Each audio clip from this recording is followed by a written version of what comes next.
the world, coronavirus, the election, all of that great stuff. Well, it needs a little clarification, a little bit of elucidation, if you will. And who better to do it than myself? Well, first, let's talk about the election. If you remember, I was calling for a brokered convention because all of the candidates that were then running, the 5 or 6 candidates, including Nanny Bloomberg, in my opinion, could never obtain a majority of votes.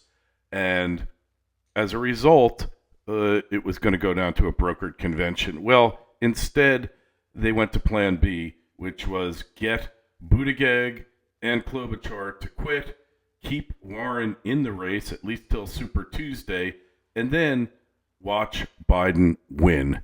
And nobody thought Biden had it in him. He doesn't have it in him. They had to carry him over the finish line. So now we're left with Bernie against Biden. Bernie's balloon has been popped. He's just not going anywhere. Nothing is happening with him. Socialism's been defeated. Now you have to look at Bernie also.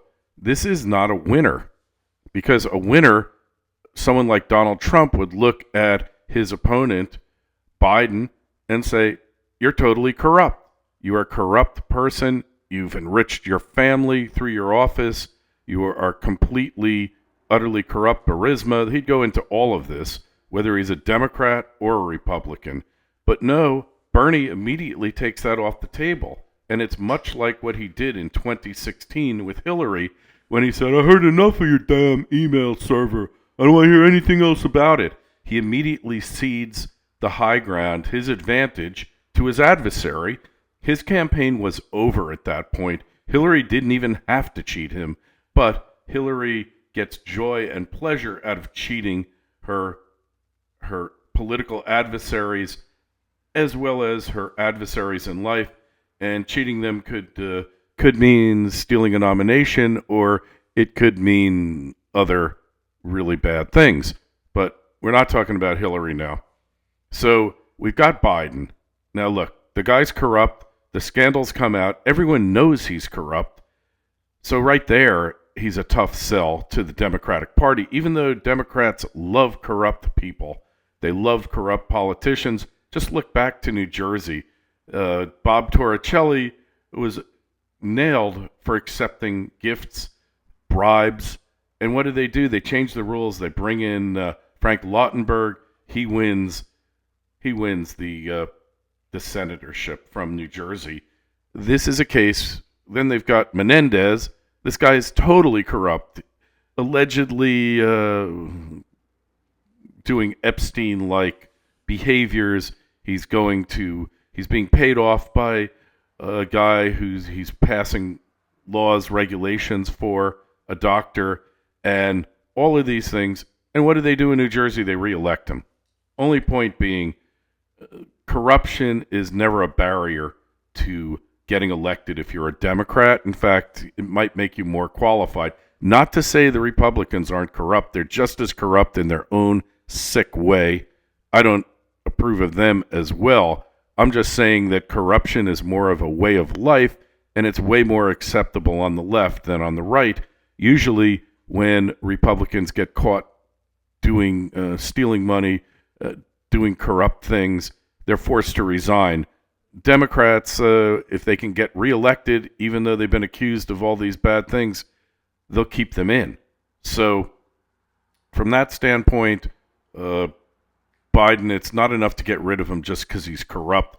And he's documented corrupt. Over 30 years, Schweitzer just came out with a book and really totally nails Joe Biden. His brother has made money. He's being investigated for fraud.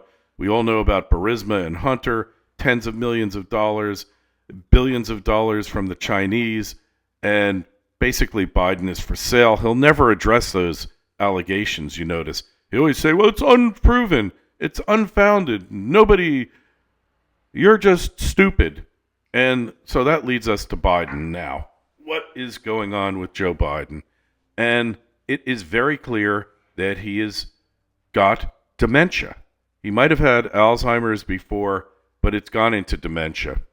He recently got into a confrontation with a voter an auto worker from Michigan, the very people they need to get back for the Democrats to win the nomination.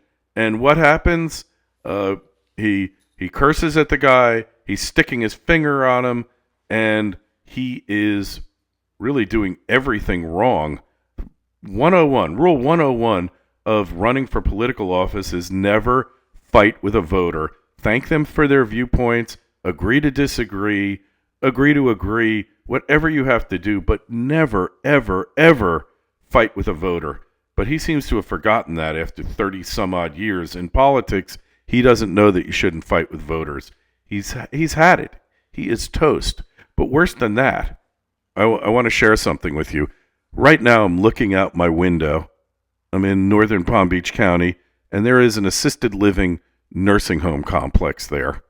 And what happens in that nursing home is every 2-3 days, sometimes more, sometimes less, 5 police cars, anywhere from 2 to 5 police cars and an ambulance show up there. And why, you might ask? And that is because when these people get into later onset dementia, they get violent. I am telling you now, if Joe Biden stays in this race, I was talking about this with Bill Whittle, if Joe Biden stays in this race, he is going to have a meltdown. He is going to assault someone. This is a foregone conclusion. He's going to do this. I guarantee it.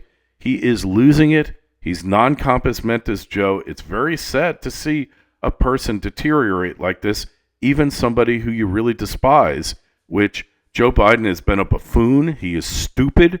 He is incompetent. He has the worst political instincts. He's wrong on all the issues. Outside of that, he's a great guy. I've always despised him and always found him distasteful. And then not to mention the creepy stuff of sniffing women's hair, rubbing their shoulders, kissing them, doing this with children. He is a creep. And really, he needs to retire, needs to go to the assisted living or the nursing home. Maybe he's even wearing adult diapers at this point. Hey, we're all going to get old. We're all going to suffer loss of cognitive abilities to some extent. Maybe not cognitive abilities, but our bodies will deteriorate over time. And you got to know when to hold and when to fold.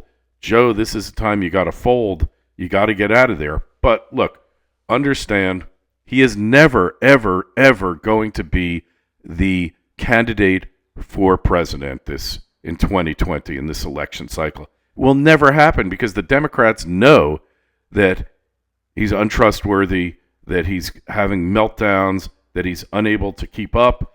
And right now, all they want to do is use him to beat Bernie Sanders. The reason they rallied the troops, got rid of 2 candidates, and kept Elizabeth Warren in there was because they knew that Bernie was gaining momentum and he had a chance of winning. So they couldn't allow that to happen because then we would have Bernie McGovern. So instead, what do? They get the candidates to quit.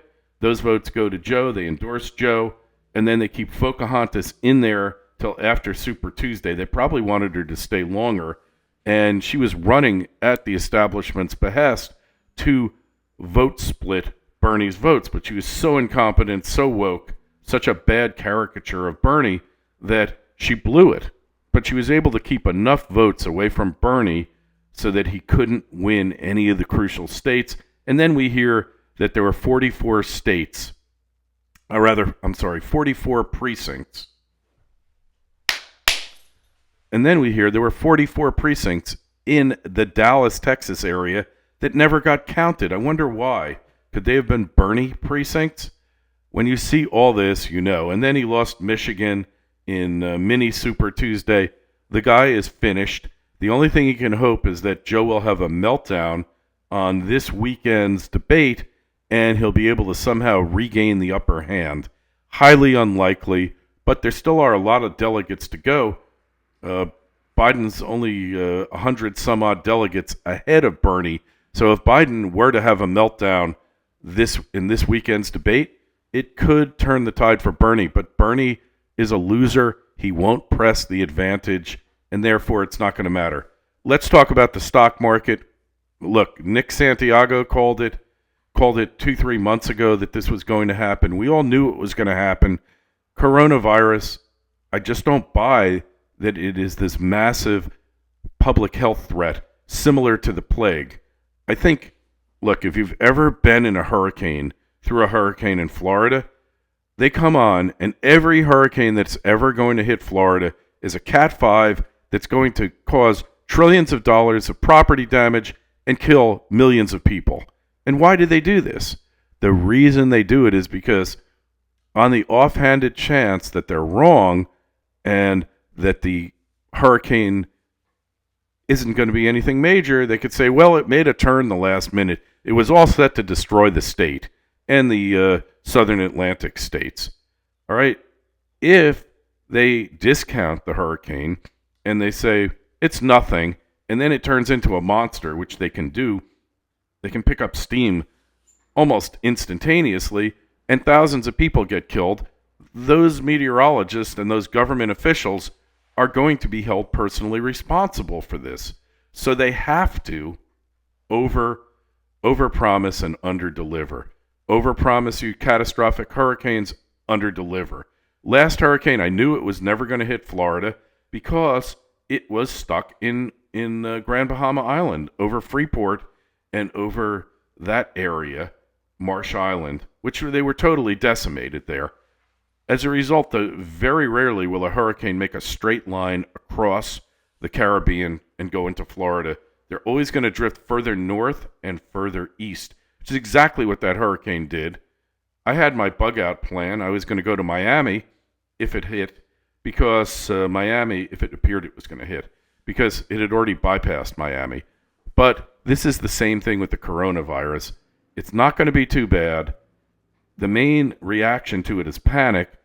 They want panic. It gives them more control, and understand that panic isn't so bad here. It makes you more reliant upon the government and makes you more likely to believe what they're telling you, even if they're lying. The fallout from all this is the economy, is the stock market, which has been totally decimated. It's even gotten to gold. I'm sure there's hedge funds that have failed due to redemptions. Redemptions got to be flying right and left. But once you figure all this out, you see that the coronavirus has already peaked in China, very few new cases. It is a seasonal phenomena. In all likelihood, in the United States, it's going to peak in the next couple of weeks, right around the 1st of April. Once we spring ahead on the clocks, spring is imminent. You never hear of anybody getting a flu in late spring, in summer. It just seldom ever happens unless you have a compromised immune system. I've heard so much about this, and I am absolutely convinced. In Florida, we've gone from 15 reported cases to about 30. In addition, when you look, the northern areas of the country have been much harder hit. Washington State, New York, Massachusetts, Taxachusetts, California, Northern California, Southern California, not so much. And in Florida, Texas, there's a few dozen cases. Could it spread? Could it pick up? Possibly. The other thing to understand is one of the main reasons why this flu, like coronavirus, hit all of these elderly Chinese men. They all smoke. The smoking rate in China is unbelievable, and that's something that severely compromises your immune system, especially your respiratory system, makes you very prone to pneumonia and to death. So here they're trying to say, well, obese people are very prone to getting it, but they've got secondary diseases. They could have asthma. When you're obese, asthma becomes a very real threat, and also diabetes and high blood pressure, all these things. So the fact is, 1,000 odd cases, maybe we're up to 1,300. It's not doubling every day or tripling, which is an indication that probably not going to be. The day before yesterday, 1,000 cases. It just hit 1,000 the day before yesterday. And I should say I'm speaking, it is March 12th, 2020. So the day before yesterday,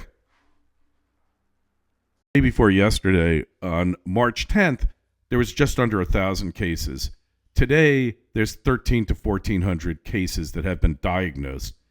That is just not congruent with what they're telling us, that it should be doubling every single day till there's tens of thousands of cases out there. Don't see it. Sunlight is the best disinfectant. Have you ever heard that expression before? It's true for viruses. It's true for bacteria. It's true for germs. That's why you put stuff out, why you used to hang stuff on the clothesline to dry it, and the sun, the ultraviolet and the infrared rays would kill germs. And we seem to have forgotten that. So am I concerned? Yes. Is it a pandemic? Only in the minds of health officials. Most health people I talk to down here in Florida, not overly concerned. Concerned, yes, legitimate concern, especially if you're among the vulnerable portion of the population. The amount of damage that it's doing to the economy is a whole nother story. That is real, much more real than the threat of the disease. We see it because we see airplanes, cruises, we see public exhibitions, sporting events all being canceled. Maybe they'll cancel the Olympics. Who knows? What's going on in Japan? I'm not hearing about it being super widespread there either because they're super clean. China happens to be a filthy place. It's filthy in your public areas, your bathrooms, everywhere. You can't wash your hands fast enough there and enough times during the day. I'll just leave it at that. Just understand, market probably is going to bounce back. Money is being printed at a prodigious rate, poured into the markets, helicopter money for bankers, not for average Joes like you and I, but for the bankers, they're just pouring the money in. Just keep that in mind. Don't panic. Financially, we're probably going to have a recession as a result. Could be a severe recession, but it's going to be over within the next, guesstimate, 4 to 8 weeks without anywhere near the public health ramifications that you've been promised. Anyway, that's it for now. This is Kerry Lutz. You've been listening to another Triple Lutz Report. Please send us an email, kl@kerrylutz.com. Post those comments on YouTube, and also send us an email, like I said, kl@kerrylutz.com. Twitter feed's @KerryLutz. Facebook page is Financial Survival Network. My dog has come by over here. He wants me to take care of him. I got to go. It's Kerry Lutz. Been another Triple Lutz Report. Signing off.